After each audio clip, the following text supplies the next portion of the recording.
Hi everyone, welcome back to Explearning with Greg and Mary Daphne. Great to see you here. How's it going, Greg? It's going very well. Yeah. Awesome. What do we have on the docket today? So our topic is all about dealing with anger in interpersonal communication.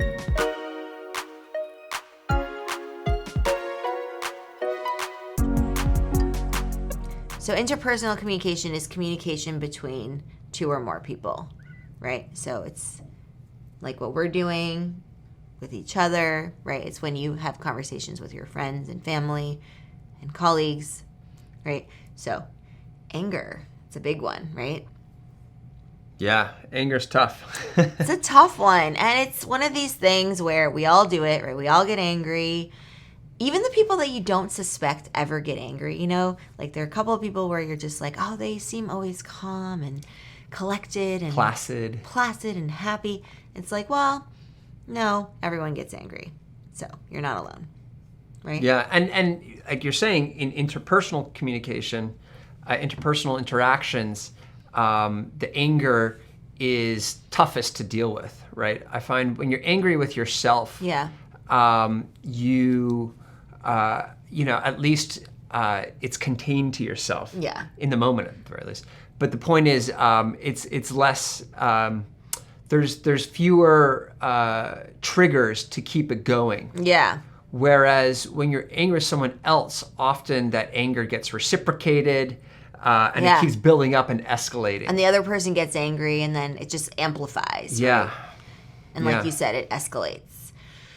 So this is a tough one. And, there's a lot about, in like Stoicism about how to deal with anger.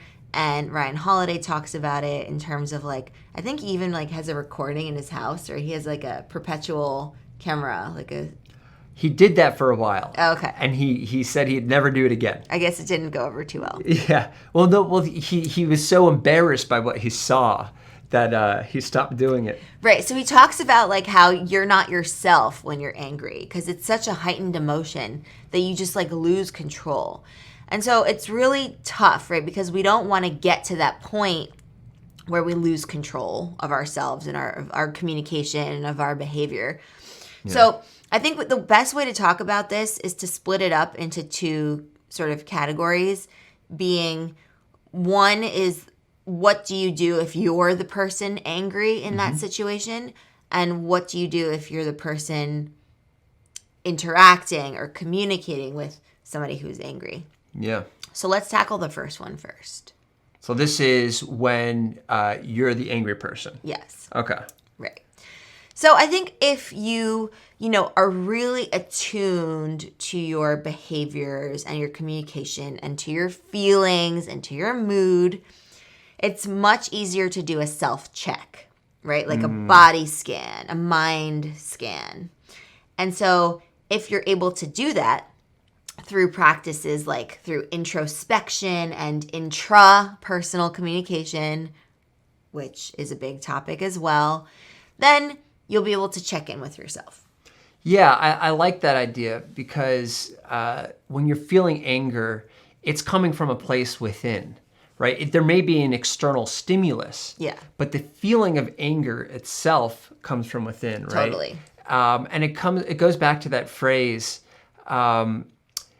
anger is simply how you respond to something, right? I'm trying to think of the phrase. The phrase is essentially saying that you can't control what happens, right? But you can control how you respond to it. Yeah. And so the same event could, for one person, be a serious trigger for anger, and for another person be a non-issue, right? Yeah. Where they don't react. And part of the reason why that person may not have that strong reaction is because they've trained themselves to not react so strongly to the situation, to any sort of unexpected, unpleasant situation. Right, to dial down the reactivity. So I think that's definitely a good way of framing it because, responding as opposed to reacting. So when you do that self-check, that can really help. The other thing I think is really helpful in this regard is to excuse yourself, take a time out. So if like you're in a meeting or something, more like in a public and especially professional setting, you really want to keep your emotions in check. And one way to do that is to remove yourself from the situation, step outside if you can, right? Grab some water, some coffee, something. Well, maybe not coffee though. It might get you like jittery and stuff. But something that will soothe you and make you... A warm beverage. A warm beverage. We love our warm beverages here. But in all seriousness, like really doing something where you just take a pause. You just pause. Yeah. Yeah, and sometimes you have that ability where you can physically remove yourself.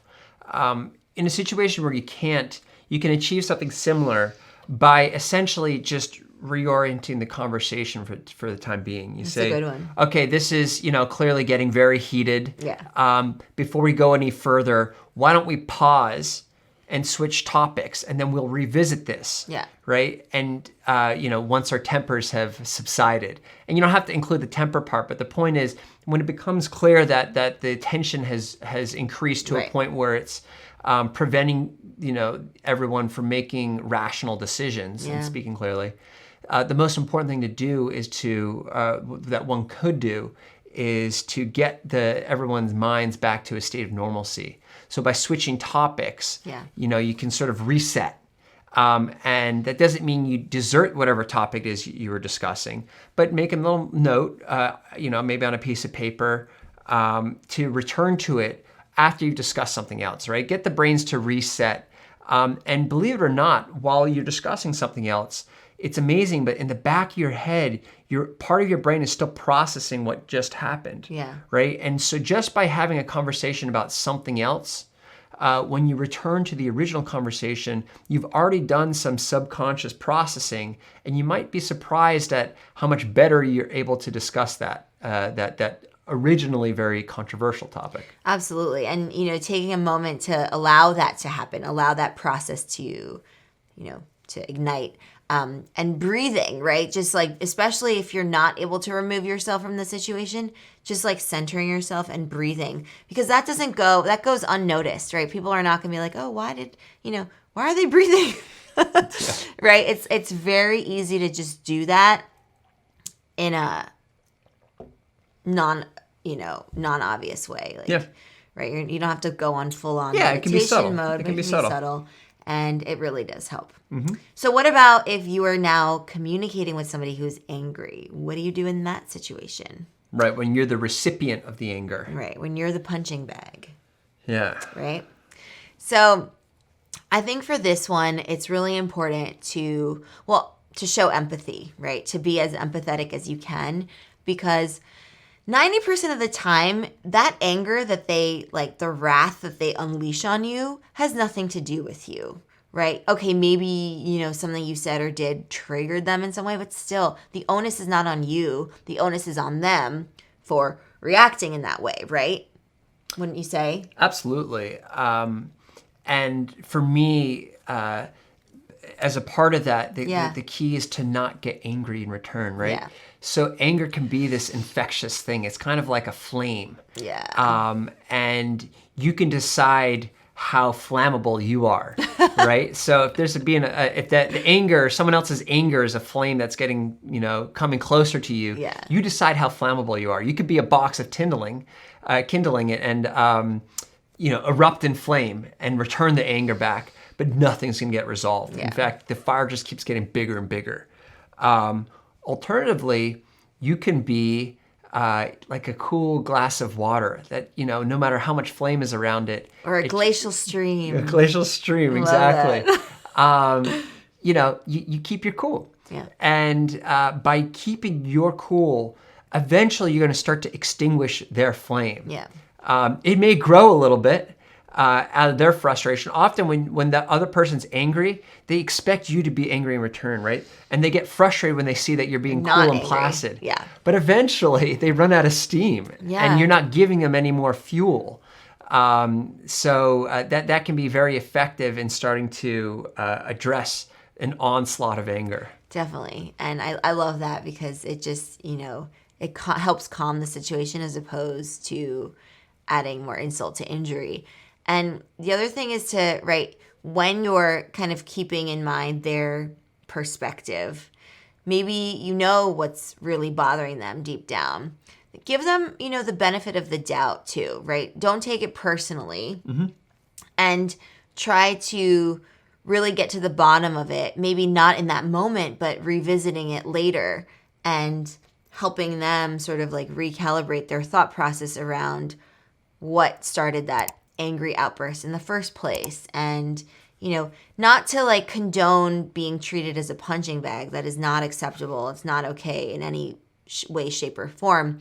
But in that moment, they're not going to hear you when you say, don't treat me like a punching bag, right? They're not going to digest it because it just in that moment, they're not themselves. So really like making a note of it, like as you said before with the other situation, making a note of it and then revisiting it later and say, talk about it, have a discussion so that it doesn't keep happening, right? Again, everybody gets angry, but it's you have to also think about the frequency with which it's happening and the magnitude of the anger and all of that, because there's definitely a spectrum. And having these kinds of conversations later on when things have cooled down, when you're both like cool, chill glaciers, is much more appropriate for like conflict resolution in that specific scenario. Yeah, that's great. So things to keep in mind. We're all human. This is part of the human process. And, we just try to be better and better each day, right? Have better interactions, be in a better mental and headspace. Yeah. And learning how to, in that context, learning how to control your anger and how to control other people's anger can go a very long way toward having a much more pleasant and productive interaction with whomever it is you're engaging with. So 100%. All right. Well, thanks for joining us. Yep. See you in another Explearning lesson, and happy Explearning, everyone.